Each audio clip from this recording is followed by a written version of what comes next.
China U.S. leads the aircraft world when carriers it were comes to once developing, untouchable, testing and symbols of deploying unmatched hypersonic global weapons, reach. beating But out today, Russia they're entering and the crosshairs United more States. dangerous than American ever before. carriers have been a nightmare for Chinese military planners. Well, aircraft carriers are the pride of the American Navy. But what if there was a missile that could take them out in one hit from 900 miles offshore? New information that the Chinese have created exactly that type of weapon. U.S. aircraft carriers were once untouchable, symbols of unmatched global reach. But today, they're entering crosshairs more dangerous than ever before. How did China turn the Navy's crown jewel into its most exposed target? This video breaks down the precise technologies. Carriers have reigned as the centerpiece of naval dominance. Each one carries a crew of over 5,000, plus up to 90 aircraft.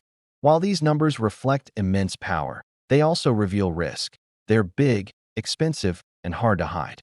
Since World War II, floating cities of steel have been capable of projecting power anywhere on Earth. But cracks in that supremacy are growing more visible, and it's not just about rising costs or aging platforms. It's about survivability in a new era of precision threat, smart strategies, and real-world tests that flipped the balance.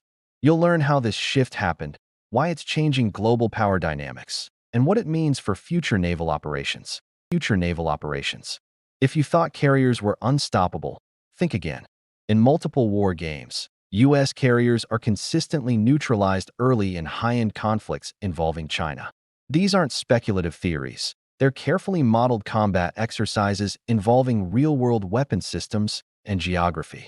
U.S. aircraft overwhelming even the most sophisticated defense systems. Let's start with the scale. A Gerald R. Ford-class supercarrier costs over $13 billion to construct and over $1.5 billion annually to operate. China chips away at what was once the undisputed symbol of American power at sea. China is rapidly developing hypersonic glide vehicles, faster, more maneuverable, and harder to intercept than anything the U.S. Navy currently fields. These weapons reduce reaction time from minutes to seconds. They are visible, traceable, and ultimately targetable. With each test and each technological leap, carriers follow predictable patterns. Launch and recovery operations require specific wind and sea conditions. The U.S. Navy is pushing for a fleet of smaller ships, autonomous drones, and stealth platforms. Projects like the Constellation-class frigates, unmanned surface vessels, and underwater drones are reshaping the idea of naval presence. These platforms are less costly, harder to detect, and can work in swarms to saturate enemy sensors. It's also perception. Aircraft carriers have long been instruments of diplomacy, sailing into ports to reassure allies and signal intent. China aims to show that American tools of dominance can be countered, neutralized, or even surpassed.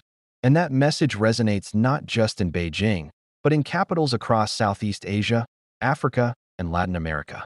If adversaries now see them as vulnerable, that political signal is weakened. The idea of deterrence through visibility flips on its head when visibility means vulnerability. But in today's age of satellite-guided precision and long-range missile systems, even giants can be exposed. China's evolving strategy has redefined the risks and forced the Pentagon to rethink its most trusted tool. This moment marks a turning point, not just in technology, but in how naval power is projected and perceived.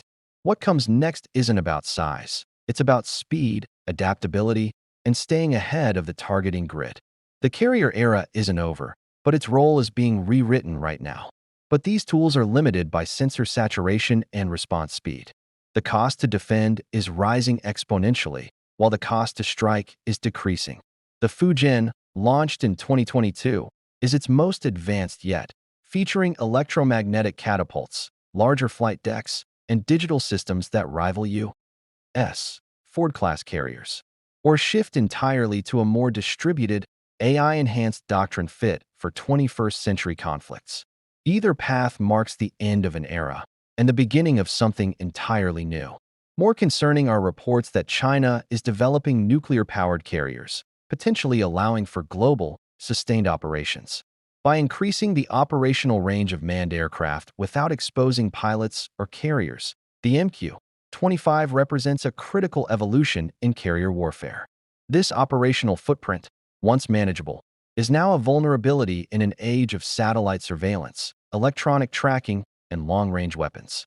Simulations by the Pentagon and RAND Corporation have painted a grim picture. Former NATO Supreme Commander Admiral James Stavridis has publicly stated that these carriers. The answer is emerging in the form of distributed lethality, a strategy focused on spreading out offensive power across more numerous, agile platforms. If exposed to advanced missile systems, could suffer catastrophic damage before they even strike.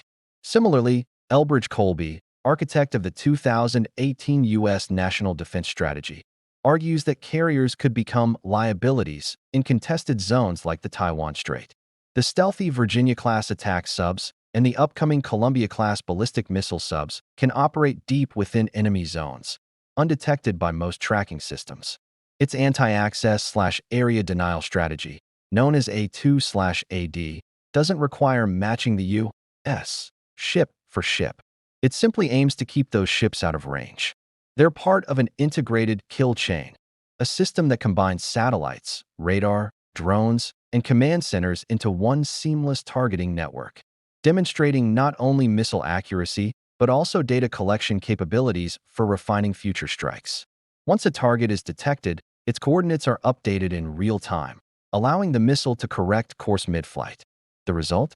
A moving aircraft carrier becomes a stationary bullseye. These vessels offer survivable deterrence and strike capabilities far beyond carrier air wings. This shift is strategic and psychological. A carrier hit doesn't just take out a ship, it compromises thousands of lives, millions in equipment, and an entire aerial strike force. More crucially, it impacts morale, command operations, and the perception of U.S. dominance on the global stage. While carriers remain potent tools of diplomacy and power projection, their role in frontline combat is being questioned. Defense officials are actively debating whether to change the composition of carrier strike groups, enhance long-range standoff weapon systems, or shift investments to smaller, more evasive platforms. What's clear is this: the assumptions that once underpinned carrier supremacy are now being challenged by new realities. And at the heart of this challenge stands a rapidly evolving adversary, China. While the U.S. relied on the sheer size and scale of its naval assets, China took a different path, one rooted in asymmetric precision. At the core of China's strategy are its now infamous anti-ship ballistic missiles, the DF-21D and DF-26.